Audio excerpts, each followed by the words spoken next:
Imaginez une nuit d'été étouffante à Washington dans une Maison Blanche, éclairée par les néons bleus des écrans de crise, pendant que le monde dort. Donald Trump lui trace des cercles rouges sur un globe terrestre comme un stratège d'un autre siècle. Il pointe le Canada, le Japon, l'Allemagne, il les entoure un à un et murmure traître, oui traître, car dans son esprit, quelque chose a basculé. Fini les sourires en photo de groupe, fini les poignées de main complices. Désormais, ce sont des ennemis économiques. Et le 1er août, ce n'est pas une date, c'est une arme. Il l'appelle le jour de la libération. Et personne n'ose lui dire que ce mot appartient à l'histoire, pas au fantasme d'un président en campagne.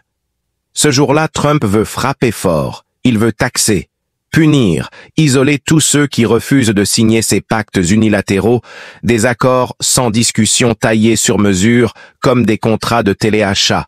Sauf qu'ici, si vous n'achetez pas, vous payez le double, il donne 90 jours à ses alliés pour plier genoux. Mais attention, ce n'est pas une négociation, c'est une soumission. Chaque lettre envoyée est une gifle diplomatique, chaque menace tarifaire, une déclaration de guerre camouflée, et ce théâtre mondial.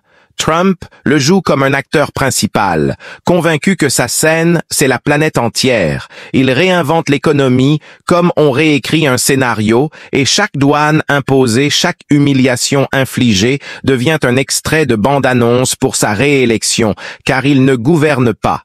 Il performe, et dans sa tête le public n'est pas le Congrès, ce sont les foules, les meetings, les sondages et les caméras.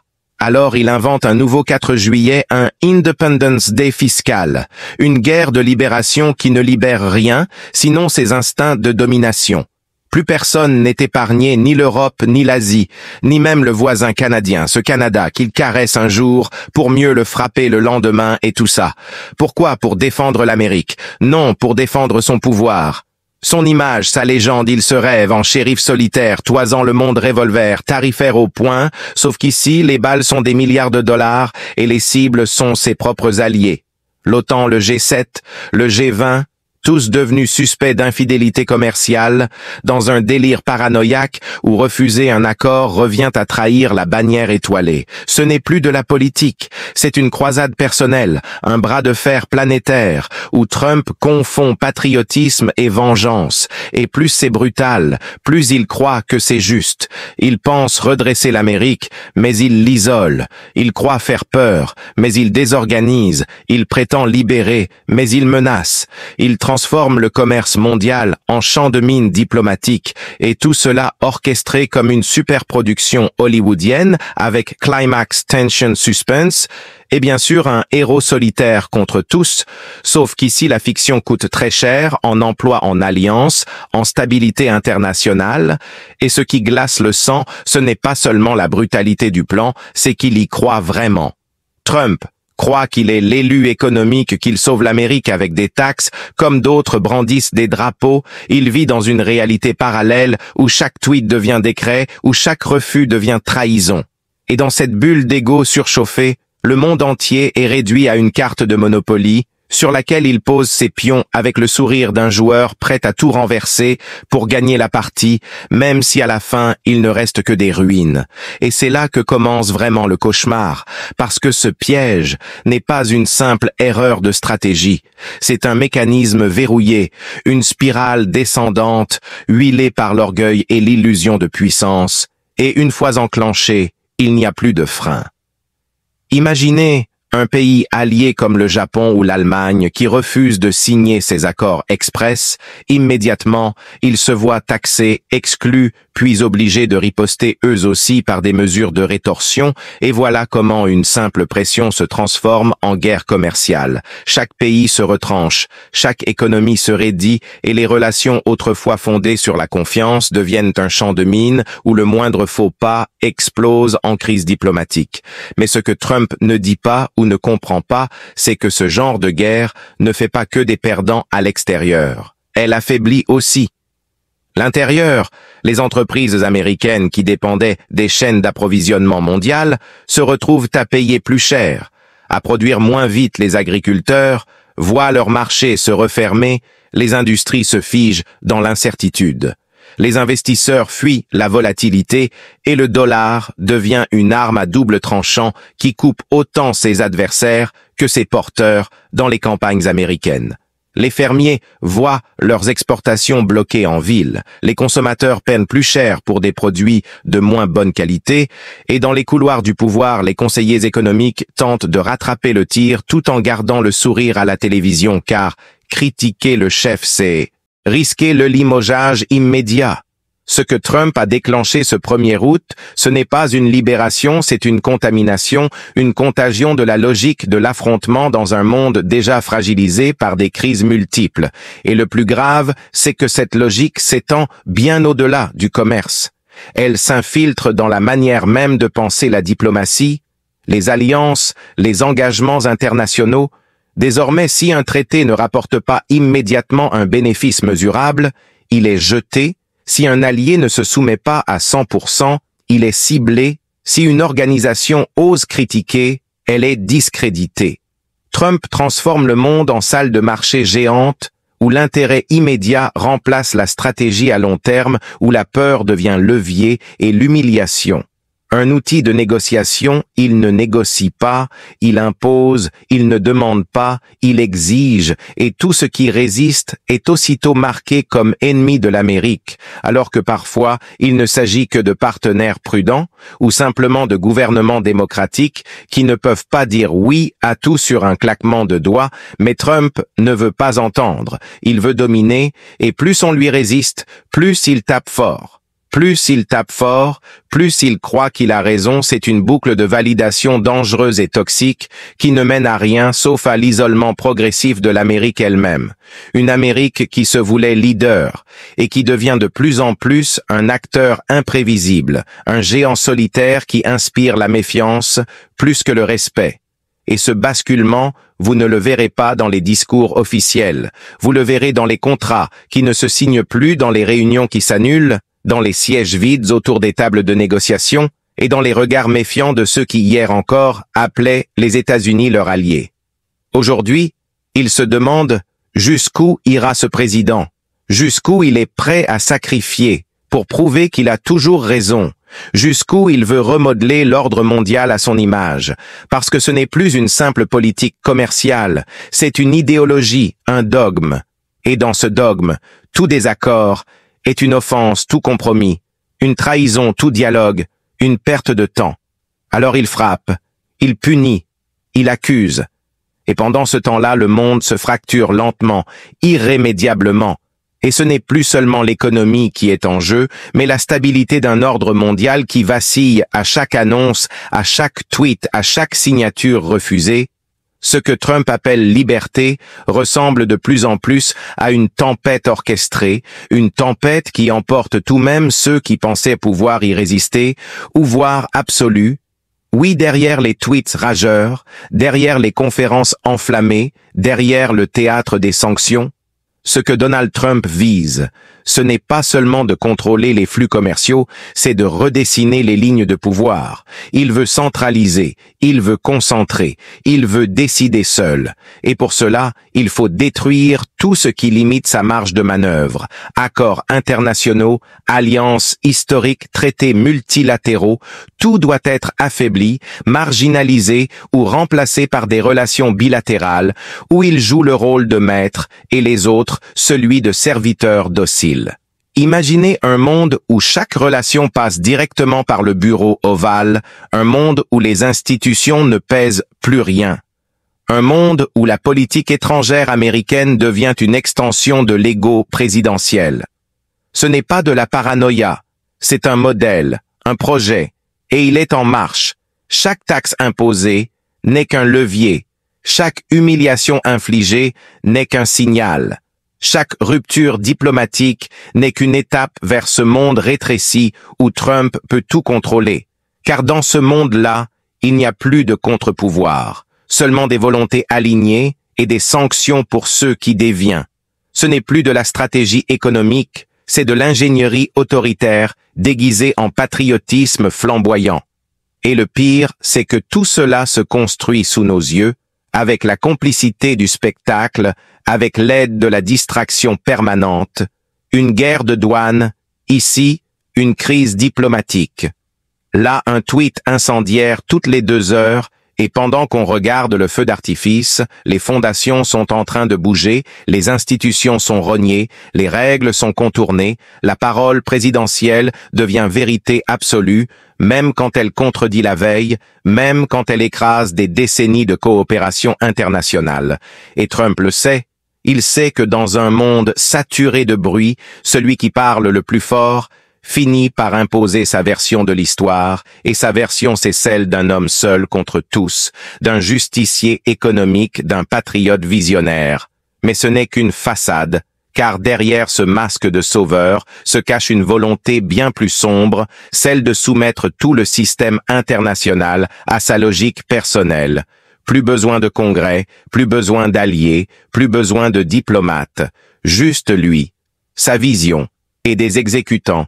C'est une forme de populisme mondialisé, où chaque nation doit choisir entre l'obéissance immédiate ou la punition totale.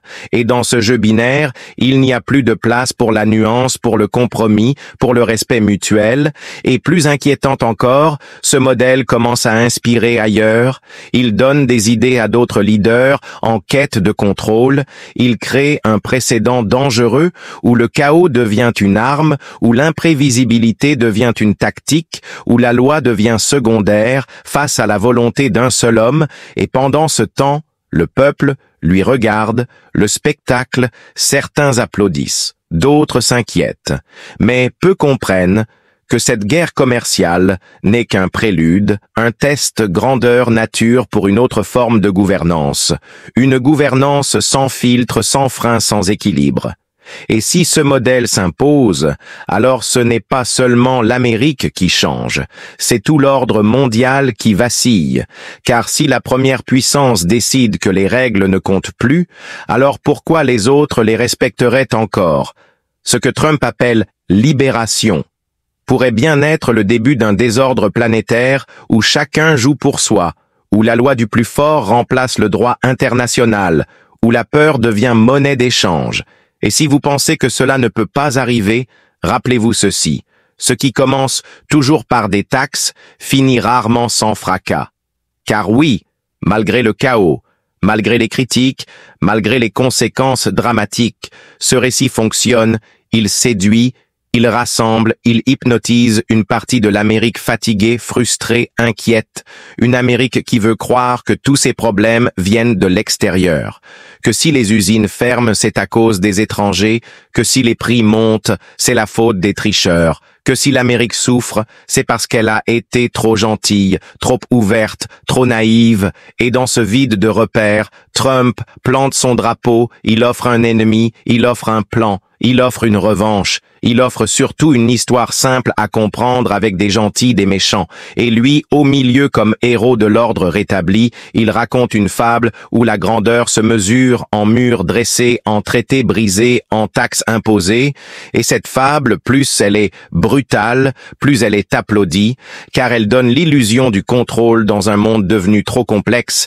elle promet des frontières nettes dans une réalité floue, elle offre un chef fort dans un univers incertain, et dans cette narration, tout ce qui résiste devient suspect, tout ce qui questionne devient traître, tout ce qui propose autre chose devient une menace. Alors oui, ça fonctionne, oui, le show continue, oui, les meetings sont pleins et les micros tendus. Mais pendant ce temps-là, pendant que le président joue au guerrier économique, pendant que les écrans diffusent ses discours comme des épisodes de série, c'est le tissu même du monde qui se déchire. Les alliances se craquellent, les marchés se méfient, les diplomaties se réorientent. L'Amérique elle-même devient un pays que l'on contourne un partenaire, que l'on évite un risque que l'on anticipe. Et ce glissement-là, personne ne veut vraiment le voir car il ne fait pas de bruit, il ne produit pas de tweets, il ne donne pas de clash, il se déroule en silence, dans les bureaux des ambassades, dans les salles de marché, dans les couloirs des sommets internationaux, et quand l'Amérique se réveillera vraiment de cette parenthèse, ce sera peut-être trop tard, les ponts seront rompus, les alliances fanées, la parole américaine devenue incertaine, et ce n'est pas un adversaire qui aura provoqué cela, Ce n'est pas un ennemi extérieur, ce n'est pas un choc mondial, c'est une décision politique volontaire, méthodique assumée, faire de l'Amérique une forteresse, faire du président un décideur unique, faire du monde un champ de chantage et de taxes. Une stratégie pensée pour durer au-delà des mandats, au-delà des crises, au-delà des personnes. Car ce n'est pas juste. Trump, c'est une méthode, une vision, un précédent, et un précédent, ça ne s'efface pas. Ça inspire, ça se répète, ça se banalise. Alors quand le président des États-Unis décide unilatéralement de réécrire les règles du commerce mondial, quand il transforme les partenaires en cibles, les institutions en ennemis et la coopération en faiblesse, ce n'est pas seulement un caprice, c'est un test, une expérience, une réinvention du rôle même de l'Amérique dans le monde. Et cette expérience, nous y sommes tous embarqués, qu'on le veuille ou non, car quand le géant éternue, tout le monde tremble, et quand il hurle ses ordres, il n'y a plus de place pour le dialogue, juste l'écho de sa propre voix, et le silence qui suit ce silence-là. Il n'est pas seulement assourdissant, il est dangereux, car il annonce peut-être ce qui vient après la guerre commerciale, la guerre des modèles, la guerre des visions, la guerre des légitimités. Et dans cette guerre-là, les tarifs ne sont qu'un début, un symptôme, une accroche. Ce qui est en jeu, c'est le monde tel que nous le connaissons et la place qu'on veut y prendre ou y perdre.